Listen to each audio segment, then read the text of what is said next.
राम राम जी सारा ने। दोस्तों सबसे पहले तो आप सभी को नए साल की हार्दिक हार्दिक शुभकामनाएं। दोस्तों जो हमारे काम 2024 में पूरे नहीं हो पाए, वो अधूरे काम हमारे इस साल में कंप्लीट हो जाए, ऐसी कामना मैं करता हूं।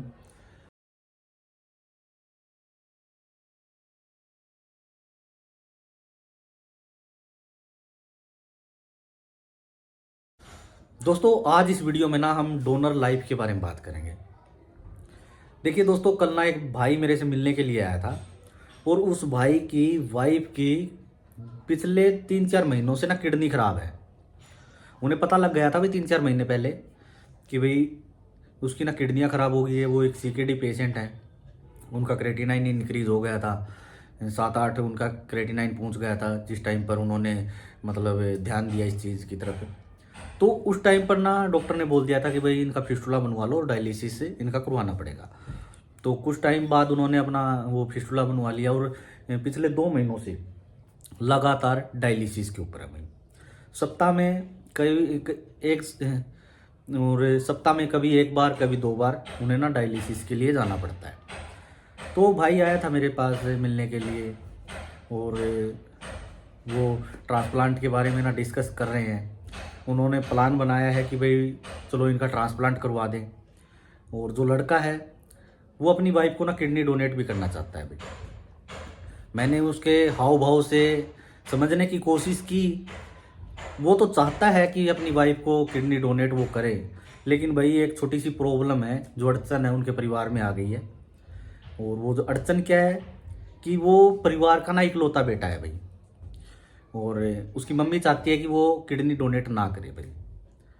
और अब इस लड़के के सामने दोहरी सिचुएशंस है कि वो मम्मी की माने या फिर वाइफ की माने, अपने बच्चों की तरफ देखे या फिर मम्मी की तरफ देखे। तो इस संकट में ना वो बस उलझा हुआ है वो लड़का। और इसीलिए वो मेरे पास आया था कि भाई अगर मैं किडनी डोनेट कर दूं तो कोई मेरी लाइफ में कोई बदलाव तो नहीं आएगा। तो मैंने उनको समझाया कि ऐसी कोई भी दिक्कत नहीं है भाई। किडनी डोनेट करने से आपके जीवन पर किसी तरह का कोई प्रभाव नहीं पड़ता है। मैंने मेरी जो डोनर है मेरी मदर इन लॉ, उनके बारे में भी उनको बताया। एक हमारे अंकल हैं जिनके ट्रांसप्लांट को 5.5 साल हो गए हैं और उनको किडनी डोनेट उनके बड़े भाई साहब ने दी है। उस टाइम किडनी डोनेट उन्होंने की तो 60 साल थी उनकी उम्र। और अभी भी उनका जो स्वास्थ्य है बहुत ही अच्छा है।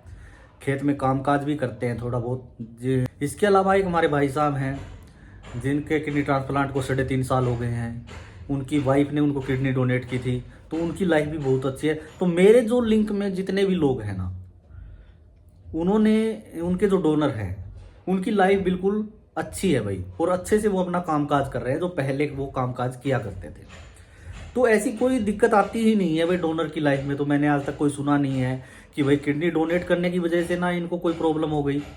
और मेरे मैं आपको कुछ साल पहले की बात बताता हूँ। मेरे मौसा जी थे, उनकी किडनी फेल हो गई थी, तो उनके फादर ने उनको किडनी डोनेट की थी। तो जो मौसा जी है वो उनको 6 महीने बाद ना उनकी किडनी दोबारा से रिजेक्ट हो गई थी।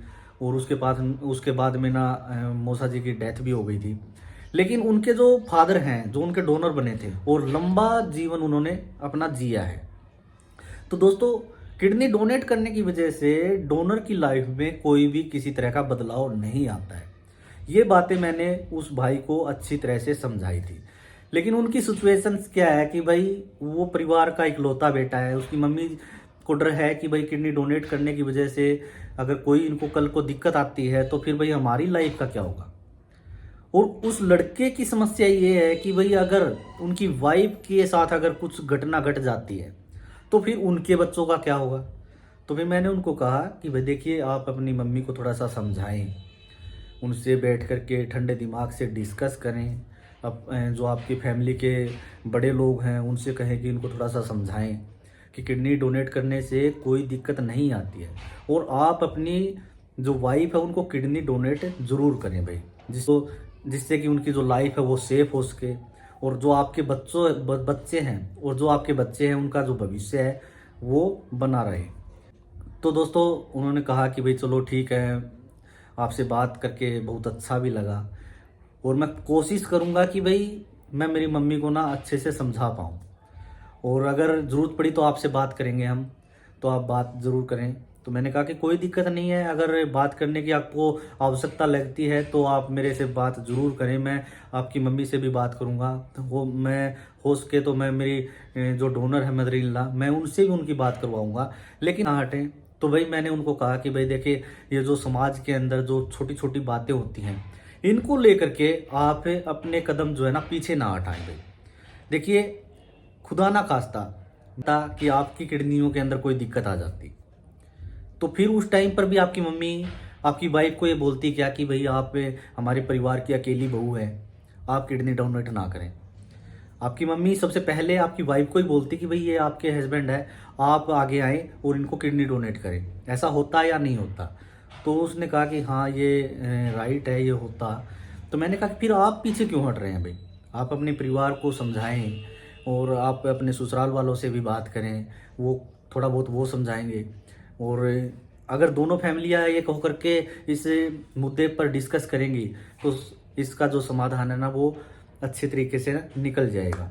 तो भाई उसने ना अच्छे से तो उसने कहा है कि भाई चलो कोई दिक्कत नहीं है, मैं मेरी मम्मी से बात करूँगा कि किडनी डोनेट करने के बाद में ना कोई दिक्कत नहीं आती है। और पूरी कोशिश करूँगा कि मैं अपनी मम्मी को ना समझा सकूँ और मैं आगे बढ़ूँ और मेरी जो वाइफ है उसको किडनी डोनेट करूँ मैं।